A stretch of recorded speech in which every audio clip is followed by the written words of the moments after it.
ආයිබෝන් අදත් අපි ඔබ හමුවට එනවා තවත් අලුත් වාක්‍ය රටාවක් අරගෙන අවෝරේෂන් TV අපේ ඔරේෂන් නාලිකාව YouTube channel එක ඔස්සේ ඔබ අප සමග ඉන්නවා. එහෙමනම් ඉක්මනටම පොතක් සහ පෑනක් අරගෙන එන්න ඔබගේ ජංගම දුරකථනය එහෙම නැත්නම් ඔබගේ පරිගණකය අසලින් වාඩි වෙන්න. අද අලුත් වාක්‍ය රටාවක් ඔබට ඉංග්‍රීසි කතා කරවීමේ හුරුව ඇති කරන්නට අපි අරගෙන එනවා වෙනදා වගේම. බලමු මොකක්ද ඔබ සමග අද සාකච්ඡා කරන මේ සුවිශේෂී වාක්‍ය රටාව මොකක්ද කියලා. ඉක්මනට ගිහිල්ලා පොතයි පෑනයි අරගෙන එන්න.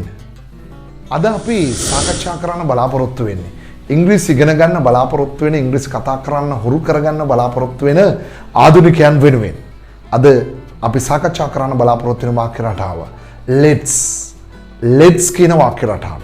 මේක let us කියන එක කෙටි කරලා කෙටි යෙදුමක් short form එකෙන් let's කියලා අරගෙන තියෙනවා. ඔබට මතක ඇති මීට කලින් වීඩියෝ එක අපි ඉංග්‍රීසි කතා පුහුණු වාක්‍ය රටාව උගන්වන වීඩියෝ අතර 12 වෙනි වාක්‍ය රටාව ඔබට කියලා දුන්නා let me කියන වාක්‍ය රටාව. ඔබට මතක ඇති. මට ඉඩ දෙන්න කියන අදහස. right? මට ඉඩ දෙන්න කියන අදහස ඔබ දැන් හොඳට හුරු කරගත්තා. එමුන අපි බලමු අද let's වලින් කියවෙන්නේ මොකක්ද කියලා. let us කියන රටාව අපි කෙටි කරලා තියෙනවා let's වලින් අපි අදහස් කරන්නේ අපි යමක් කරමු කියන අදහස. අපි යමක් කරමු. යම් කිසි දෙයක් කරමු කියන යෝජනාවක් අපි මේ කරන්නේ. අපි යමක් කරමු. let's. අපි සාමාන්‍ය ජීවිතේදී කියන්නේ අපි එළියට යමු. අපි ක්‍රිකට් සෙල්ලම් කරමු. අපි යෝජනාව සාකච්ඡා කරමු. අපි චිත්‍රපටයක් බලමු. අර ඒ වගේ අපි යමක් කරමු කියන අදහස තමයි මේ let's වලින් ඔබට කියලා දෙන්න උත්සාහ කරන්නේ. ඒ අදහස ලබා දෙන වාක්‍ය රටාවක්. එමනම් බලමු let's භාවිතා කරලා ඔබට අපි ලබා දෙන වාක්‍ය නිවැරදිව ලියන්න පුළුවන්ද කියලා. ඒ කාරණේටයි අපි ඊළඟට එන්න බලාපොරොත්තු වෙන්නේ. දැන් අපි ඉස්සර වෙලාම බලන්න ඕනේ මේ let's භාවිතා කරද්දී කොහොමද ක්‍රියාපදයේ ස්වරූපය මේකට දායක වෙන්නේ කියලා. ක්‍රියාපද ස්වරූපය let's සමග ක්‍රියාපදයේ මූලික අවස්ථාව. අපි let's භාවිතා කරනවා ඊට පස්සේ ක්‍රියාවේ මූලික අවස්ථාව. ඔබ දන්නවා ක්‍රියාවේ මූලික අවස්ථාවට ඉංග්‍රීසියෙන් කියන්නේ කොහොමද කියලා. infinitive form එක. තොර let's භාවිතා කළා infinitive form එක යොදාගත්තා ක්‍රියාවේ මූලික අවස්ථාව යොදාගත්තා. ඊට පස්සේ අදාළ ප්‍රකාශයේ ඉතිරි කොටස අපිට භාවිතා කරන්න පුළුවන්. let's ඊට පස්සේ ක්‍රියාවේ මූලික අවස්ථාව ඊට පස්සේ අදාළ ප්‍රකාශයේ ඉතිරි කොටස ඔබ නිවැරදිව ගොඩනගා ගනිවි කියලා මම විශ්වාස කරනවා. let's infinitive form ඊට පස්සේ අදාළ ඉතිරි කොටස අපි කියනවා rest of the sentence වාක්‍යයේ ඉතිරි කොටස. ඒතර අපි බලමු මේ let's වලින් අපි කොහොමද තමන්ගේ අදහස් ප්‍රකාශ කරන්න කියලා. ඔබට නිවැරදිව කීයක් ගොඩනගා ගන්න පුළුවන් වේද කියලා බලමු. පොත අරගෙන, පෑන අරගෙන මේ වාක්‍ය ලියා ගන්න පුළුවන්ද කියලා උත්සාහ කරනවා. අපි ඔබට දෙනවා පළවෙනි වාක්‍යය සිංහලෙන් ලියාගමු. ඊට පස්සේ ඉංග්‍රීසියට හරව ගන්න. එහෙම නැත්නම් ඒ වෙලාවෙම ඔබ ඉංග්‍රීසියට හරවලා ලියන්න. ඒක ඔබේ හැකියාව මත තීරණය වෙන කාරණයක්. අපි එළියට යමු. පළවෙනි වාක්‍යය අපි එළියට යමු. අපි ඒක කරමු. දෙවෙනි වාක්‍යය අපි ඒක කරමු. අපි ඒක කරමු. බලන්න ඔබ කොයි විදිහටද මේ වාක්‍ය දෙක නිවැරදිව හදාගත්තද කියලා. තුන්වෙනි වාක්‍යය අපි ඒ සඳහා යමක් කරමු. අපි ඒ වෙනුවෙන් යමක් කරමු. අපි ඒ වෙනුවෙන් යමක් කරමු. අපි ඒ සඳහා යමක් කරමු. බලන්න කොයි ආකාරයටද මේ වාක්‍ය තුන ඔබ නිවැරදිව ගොඩනගා ගන්න පුළුවන් වුණාද කියලා. බලමු ඊළඟ වාක්‍ය මොකක්ද. ඊළඟට අපි ඔබට දෙන ඊළඟ වාක්‍ය අපි අපේ දිවා ආහාරය ගනිමු. අපි අපේ දිවා ආහාරය ගනිමු. ඊළඟට බලන්න මේක ලියන්න පුළුවන්ද කියලා. අපි ඉංග්‍රීසියෙන් කතා කරමු. අපි ඉංග්‍රීසියෙන් කතා කරමු. අපි ඉංග්‍රීසියෙන් කතා කරමු. බලන්න පුළුවන්ද ඔබට. දැන් බලන්න ඔබ නිවැරදිව වාක්‍ය ලියුවද කියලා. බලමු. අපි රැස්වීමක් ලෑස්ති කරමු. අපි රැස්වීමක් සූදානම් කරමු. බලන්න ඔබ නිවැරදිව ලියුවාද කියලා. ඊළඟ වාක්‍යය අපි එය නැවත උත්සාහ කරමු. දැන් යම් කිසි කාර්යයක් කරද්දී අපිට ඒ කාර්යය පළවෙනි වතාවේදී වරදිනවා කියලා හිතන්න. ඒතර අපි යෝජනාවක් කරනවා. අපි ඒක නැවත උත්සාහ කරමු. අපි ඒක ආපහු try කරමු, උත්සාහ කරමු කියන අදහස තමයි අපි ඉතින් ගන්න. අපි නැවත උත්සාහ කරමු. බලන්න. දැන් අපි කියනවා ඔන්න යම් කිසි තරඟයකින් නැත්නම් යම් විභාගයකින් ඔබ ජයග්‍රහණය කරලා තියෙනවා. අපි ඒක සමරමු. අපිට කියන්න පුළුවන්. අපි ඒක සමරමු. අපි ඒක සමරමු. අපිට කියන්න පුළුවන්. අපි ඒක සමරමු. බලන්න කොහොමද ඔබේ වාක්‍ය නිවැරදිව ලිව්වාද කියලා අපි බලමු. දැන් බලන්න ඔබ මේ වාක්‍ය නිවැරදිව හදා ගන්නවද කියලා. තවත් වාක්‍ය දෙකක් අපි ඔබට දෙනවා. මෙන්න ඊළඟ වාක්‍යය. අපි ඇයගේ අඩුපාඩු පෙන්වා දෙමු. අපි ඇයගේ අඩුපාඩු පෙන්වා දෙමු. අපි ඇයගේ අඩුපාඩු පෙන්වා දෙමු. ඊළඟ වාක්‍යය බලන්න. ඊළඟට බලන්න අපි තේ කෝප්පයක් හදමු. ඔන්න ඔබට පුළුවන් ද බලන්න තේ කෝප්පයක් හදන්න? තේ කෝප්පයක් හදන්න නෙමෙයි. ඒක ලියන්න පුළුවන් ද බලන්න? ලියන්න පුළුවන් නම් හදන්නත් පුළුවන්. රස තේ කෝප්පයක් හදලා බොමු. අපි තේ කෝප්පයක් හදමු. ලියමු. දැන් ඔබ යම් වාක්‍ය ප්‍රමාණයක් වාක්‍ය 10ක් විතර අපි ඔබට දුන්නා. ඔබ නිවැරදිව ඒ වාක්‍ය හදුවාද කියලා හෘද සාක්ෂියට එකඟව අපි ඒවා විමර්ශනය කරලා බලමු. ඊට කලින් ඔබ තවමත් අපේ YouTube channel එක Operation TV අපේ Operation නාලිකාව YouTube channel එක subscribe කරලා නැත්නම් ඔබගේ බලන්න පහලින් පේන්නේ subscribe කියන නම නැත්නම් බටන් එක රතු පාටින් නම් ඔබ තාම අපේ subscriber කෙනෙක් නෙමෙයි. දැන්මම ඒ රතු පාටින් පෙනෙන බටන් එක නැත්නම් ඒ වචනය ක්ලික් කරන්න. ඊට පස්සේ ඊට මෙහා පැත්තෙන් එනවා bell icon එකක්. ඒ bell icon එකත් ක්ලික් කරන්න. ඊට පස්සේ all කියලා වචනයක් වඩනවා all දෙන්න. all දෙන්න. එතකොට අපි එවන සියලුම videos notifications ඔබට එම සැනින්ම දැනගන්න පුළුවන්කම ලැබෙනවා. එහෙනම් ඔබ අපේ subscriber කෙනෙක් වෙන්න. එහෙම වුණොත් ඉංග්‍රීසි හදා ගන්න අවශ්‍ය විවිධ වාක්‍ය රටා සහ විශේෂිත පාඩම් ගණනාවක් ඔබට ලබා දෙනවා සම්පූර්ණයෙන්ම නොමිලේ. බලමු ඔබ වාක්‍ය කීයක් නිවැරදිව හදා ගන්න පුළුවන් වුණාද?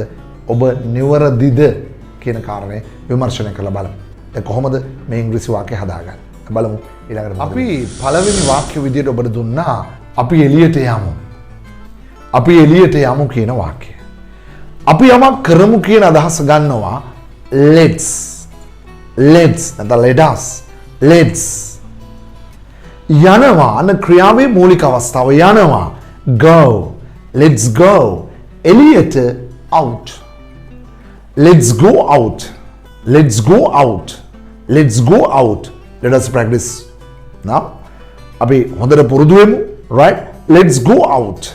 let's go out. අපි එළියට යමු. ඔබ නිවැරදිව හදාගත්තා නම් පුංචි හරයක් ඔබේ පොතේ සටහන් කරගන්න.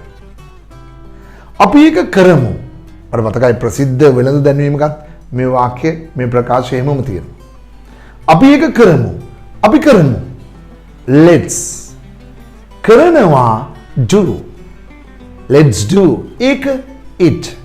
let's do it. let's do it. let's do it. let's do it. එහෙමයි වෙළඳ දැන්වීම කියන්නේ. අපි ඒක කරමු. let's do it. ඊළඟ වාක්‍යය මම ඔබට දුන්නේ අපි ඒ සඳහා යමක් කරමු. ඒ වෙනුවෙන් යමක් කරමු. right? අපි කොහොමද අපි ඒ සඳහා අපි ඒ වෙනුවෙන් යමක් කරමු කියන වාක්‍ය නැත්නම් අදහස ගොඩනගා ගන්න. අපි කරමු let's. කරනවා do. අපි යමක් කරමු let's. කරනවා do. යමක් something. let's do something. ඒ සඳහා for it. for that. ඔන්න එකක් ගන්න පුළුවන්. let's do something for that. let's do something for that. let's do something for that. අපි ඒ සඳහා යමක් කරමු. let's do something for that. බලන්න මේ වාක්‍ය නිවැරදිව හැදුවා නම් පුංචි හරියක් දාගෙන හදවතින් සතුටු වෙන්න. ඔබ දැන් ඉංග්‍රීසි පුළුවන් වේගන එන මට්ටමේ ඊළඟට අපි ඔබට දුන්නේ අපි අපේ දිවා ආහාරය ගනිමු කියන අදහස. ඒතර අපි ගන්නවා කියන අදහස ගන්න පුළුවන් take, get, have කියන ක්‍රියාවන් තුනෙන්. take, get, have. අපි have කියන ක්‍රියාව භාවිතා කරලා මේ ප්‍රකාශයක පොදු ප්‍රකාශයක් ගොඩක් අය එහෙමයි කතා කරන්නේ. අපි කොහොමද ඒ අදහස ප්‍රකාශ කරන්නේ? අපි අපේ දිවා ආහාරය ගනිමු. අපි යමක් කරමු. Let's have අපේ දිවා ආහාරය our lunch. Let's have our lunch. Let's have our lunch. Let's have our lunch. Let's have our lunch. ඊළඟ වාක්‍යය අපි දුන්නා. අපි ඉංග්‍රීසියෙන් කතා කරමු. අපි යමක් කරමු. Let's කතා කරනවා speak. ඉංග්‍රීසියෙන් in English යෙන් කියන අදහස. in English අපි ඉංග්‍රීසි කතා කරමු කිව්වොත් English විතරයි. ඉංග්‍රීසියෙන් in English. Let's speak in English. Let's speak in English. බලන්න. Let's speak in English. Let's speak in English. අපි ඉංග්‍රීසියෙන් කතා කරමු. බලන්න ඔබ නිවැරදිව වාක්‍ය හදාගත්තද කියලා. එහෙමනම් හදවතින්ම සතුටු වෙයි. ඊළඟට අපි ඔබට දුන්නා අපි රැස්වීමක් පිළියෙල කරමු. ලෑස්ති කරමු රැස්වීමක්. අපි යමක් කරමු. Let's සූදානම් කරනවා, ලෑස්ති කරනවා, පිළියෙල කරනවා, arrange කරනවා. අපි සාමාන්‍යයෙන් කියන්නේ arrange. Let's arrange රැස්වීමක්. A meeting. Let's arrange a meeting. Let's arrange a meeting. Let us practice now. Let's arrange a meeting. Let's arrange a meeting. ලස්සනට ඔබට මේක arrange කරගන්න පුළුවන්. ඔබ නිවැරදිව කළාද කියලා බලන්න. අපි ඔබට කිව්වා අපිට යම්කිසි ක්‍රියාවක් කාර්යයක් වර්ධිනවා. ඒතර අපි යෝජනාවක් කරනවා. අපි ඒක ආපහු කරමු. අපි ඒක ආපහු උත්සාහ කරමු. අපි කරමු let's උත්සාහ කරනවා try ඒක it නැවත again let's try it again let's try it again let's try it again let's try it again let's try it again බලන්න ඔබ නිවැරදිව ලිව්වාද කියන කාරණය. ඔබ වඩා නිවැරදිව ලිව්වා නම් වටිනවා. ඔබට ඔබේ මිතුරියක් එහෙම නැත්නම් ඔබේ නෑදෑ කෙනෙක් ඇවිල්ලා කියනවා මම මේ විභාගයේ හොඳටම සමත් වුණා. මම මේ ජයග්‍රහණය ලැබුවා. ඔබ යෝජනාවක් කරනවා. අපි ඒක සමරමු. අපි කරමු let's සමරනවා celebrate ඒක it let's celebrate it අපි ඒක සමරමු. let's celebrate it ලස්සනට ලිව්වානම් හදවතින්ම සතුටු වෙයි. අපි ඊළඟට ඔබට දුන්නේ අපි ඇගේ අඩුපාඩු පෙන්වලා දෙමු. අපි ඇගේ අඩුපාඩු පෙන්වලා දෙමු. අපි යමක් කරමු. let's පෙන්වා දෙනවා. point out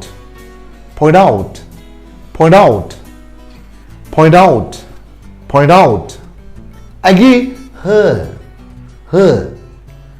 අඩුපාඩු shortcomings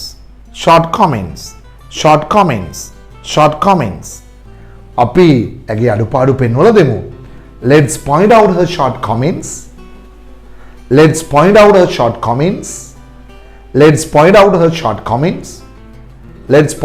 shortcomings අපි ඇගේ අඩුපාඩු පෙන්වලා දෙමු. ඊළඟ වාක්‍ය මා ඔබට දුන්නේ අපි තේ කෝප්පයක් හදමු. අපි කරමු let's හදනවා make tea කෝප්පයක් a cup of tea. How can you say in English? Let us practice. Let's make a cup of tea. Let's make a cup of tea. බලන්න ඔබ නිවැරදිව වාක්‍ය කීයක් හැදුවා. විවිධ අදහස් අදාළ වාක්‍ය රටාවම භාවිතා කරලා ඉදිරිපත් කරන ආකාරය අපි දැකලා තියෙනවා. ඒ කමෙන්ට් එකක් විදිහට දාන එක හරි වටින්නේ ඒකයි. ඔය හැම කමෙන්ට් එකක්ම මා විසින් කියවනවා. පොඩි ලයික් එකක් හෝ පුංචි රිප්ලයි එකක් දෙන්න මට හැකියාව තිබෙන පරිදි මමත් පෙළඹෙනවා ඔබ පුංචි කමෙන්ට් එකක් දැම්මට පස්සේ. ඒක හරිම වටිනවා. අපි මේ කරන වැඩපිළිවෙල තව තවත් දියුණු වෙන්නට. ඒ වගේම ඔය යන ගමන් පුංචි ලයික් එකකුත් දාගෙන අපව දිරිමත් කරන්න. තවම ඔබ අපේ සබ්ස්ක්‍රයිබර් කෙනෙක් වුණේ නැත්නම් පල්ලෙහා තියෙන subscribe button එක ඔබලා bell icon එකත් ඔබලා all කියන පදය දීලා අප සමග දිගින් දිගටම නිරන්තරයෙන්ම රැඳී සිටින්න. ඔබගේ සතුට ඔබගේ හැකියාව වර්ධනය වීම අපි නිරන්තරයෙන්ම තව ඉදිරි ගමනකට දිරිමත් කරවන බව මතක තියාගන්න. ඒ වගේම අපි අලුත් වැඩපිළිවෙලක් හැදුවා. Spoken English in a minute. ඉංග්‍රීසි කතා කිරීම විනාඩියක් තුල අපි ෂෝට් වීඩියෝ එකක්, බීටා වීඩියෝ එකක් කරනවා. දවසකට හෝ දවස් දෙකකට එකක් ගන්න. එතෙන්දී අපි some imperatives විධාන අනකිරීම ඉල්ලීම් 5ක් දවසකට ඔබට දෙනවා. ඒ විධාන අනකිරීම ඉල්ලීම් 5ත් ඔබ හොඳින් පුරුදු කරගන්න. ප්‍රැක්ටිස් වෙන්න. ඒ වීඩියෝ එක ගොඩක් දුරට ඉංග්‍රීසි මීඩියම් ඉංග්‍රීසි මාධ්‍යයෙන් ඔබට දෙන්නේ. මොකද එතකොට listening and understanding ශ්‍රවණය සහ අවබෝධය ඔබට ඇති වෙනවා. ඉතින් ඒ කාරණාවත් මතක තියාගෙන දිගින් දිගටම අප සමග රැඳී සිටින්න කියලා ප්‍රාර්ථනා කරනවා, ඉල්ලීමක් කරනවා. ඒ වගේම ඉංග්‍රීසි ඉගෙන ගන්න බලාපොරොත්තු වෙන ආධුනිකයන් ඒගොල්ලන්ගේ ඉංග්‍රීසි අපේක්ෂාව සියර වශයෙන්ම සන්තරපණය කරන්න අපි රැඳී සිටිනවා කියන කාරණාවත් මතක් කරනවා. එhmenan අද දවසට අපි සමුත් දෙනවා තවත් ලස්සන මේ වගේම වීඩියෝ එකක් අරගෙන අලුත් වාක්‍ය රටාවක් අරගෙන ඔබ හමුවට එන බලාපොරොත්තු වෙනවා. සියලු දෙනාටම ජයෙන්ම ජය වේවා කියලා ප්‍රාර්ථනා කරනවා. goodbye, see you again. ජයෙන්ම ජය වේවා හැම දිනාටම. කියන්න කියව ගන්න බැරිම කෙනෙකුට උනත් ඉංග්‍රීසි මුල සිටම සරලවම කියලා දෙන අනිල් රත්නවීරසේගෙන් ඔන්ලයින් පන්තියක් Oration City Campus. ඉන්න තැනක සිට ඔන්ලයින් නැවිත් ළමයි ලිපිනයයි WhatsApp කරන්න. Oration City Campus එළියට නොගිහින් හරියටම ඉගෙන ගමු.